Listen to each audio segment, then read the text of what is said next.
Welcome back, my fiendish friends. Tonight, I got a tale to gobble up your holiday fear. Imagine the Grayson family, all smiles in their station wagon, headed for a warm Thanksgiving feast.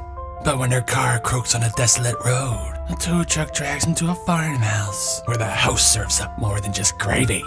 The table's set, the meat's sizzling, but something's off. Like a knife waiting to slice through the pleasantries. Will this family dine in peace or become the main course?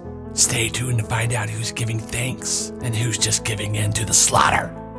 If you're dying for more of these grim goodies, subscribe and flip on all notifications. Let them haunt your feed like a poltergeist with a grudge. And don't forget to slam that like button. Give it a good hack, like you're splitting kindling for a butcher's fire. It's the bloody boost this tale deserves.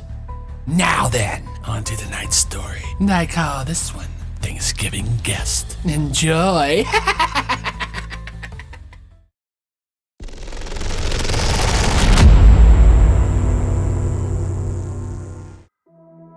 The Grayson family looked like they belong on a postcard. Tom, broad shoulders with a warm grin, gripped the wheel of their old station wagon as it wound through a lonely country road. Lisa, beside him, hummed softly, her hand brushing his arm.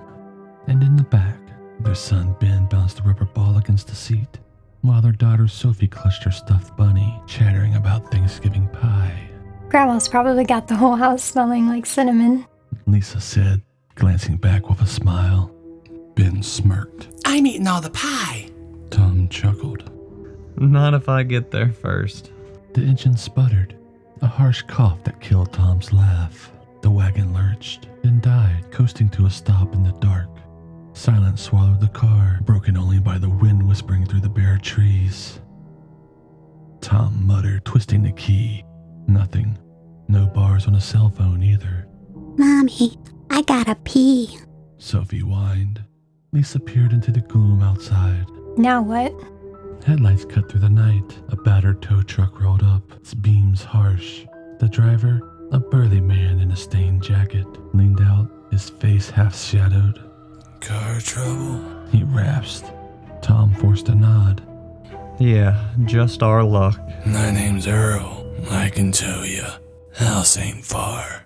Lisa met Tom's eyes. They didn't have much choice. The Graysons squeezed into the truck cab. Sophie's on Lisa's lap, and Ben against the window. The road twisted through the dense woods, trees clawing at the sky. Earl's house loomed at the end of a rutted driveway. A weathered farmhouse, paint peeling, porch sagging. A single light flickered inside, weak and unsteady. Inside, the air was thick with a scent of roasting meat, laced with a sour tang that clinged to the throat. Earl's wife, Betty, emerged from the kitchen, thin, with eyes that darted like a bird's. Their son, Jake, leaned against the table, his grin sharp and too wide. Sit. Betty said. Dinner's ready. Lisa smiled tightly. You didn't have to go to all this. Jake's eyes lingered on the kids. We like company. The Graysons sat, plates of steaming food set right before them, but something felt wrong. Betty's gaze bored into Lisa, her fork frozen in midair. Jake watched Ben and Sophie, his grin never wavering. Earl chewed slowly, his jaw grinding like he was working through bone. Lisa nudged Tom under the table. He squeezed her hand, his face calm, but his eyes sharp. Halfway through the meal, Betty rose and shuffled to the fridge.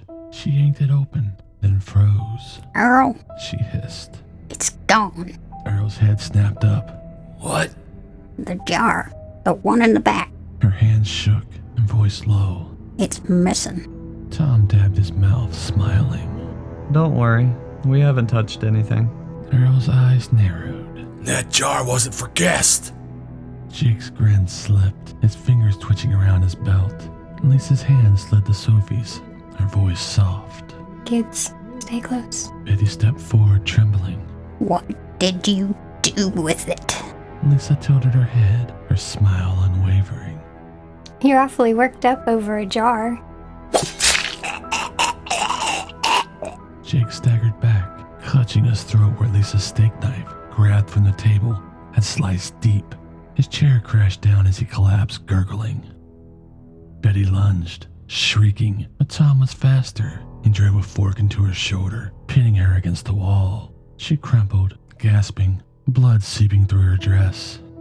Earl bolted for the back door, knife flashing in his hand. The Graysons didn't flinch. Lisa wiped her blade on a napkin, calm as if she was clearing a plate. And outside, Earl crashed through the trees, panting, blood dripping from a gash Lisa had landed on his arm. He stumbled, heart pounding, and froze. A twig snapped nearby. Sophie stood there in the moonlight, her bunny dangling from one hand. Mister, where you going? Earl spun, raising his knife, but Lisa was already there.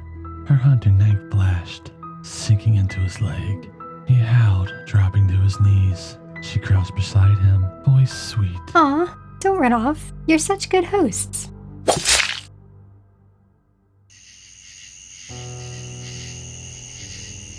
Morning light crept over the farmhouse, its windows dark and still. The tow truck sat in the driveway, the Grayson's wagon hooked up. Fixed now. Somehow, the family climbed in, Ben tossing his ball, Sophie hugging her bunny, Lisa stretched, yawning. Next stop, Grandma's. She said, glancing at Tom. He grinned. She's always ready for us. The engine roared to life, tires crunching gravel as they pulled onto the road. In the back, Sophie hummed softly, her bunny's fur faintly stained red.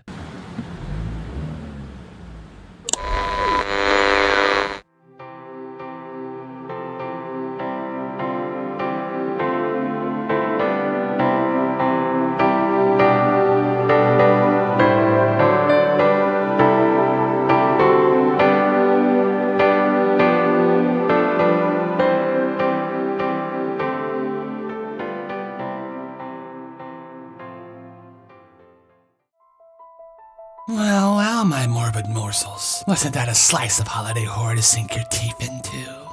The Grayson family carved up more than just turkey, leaving their host hospitality in pieces.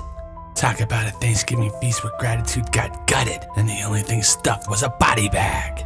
Next time you're invited to dinner, check the menu. Some hosts serve revenge with a side of red.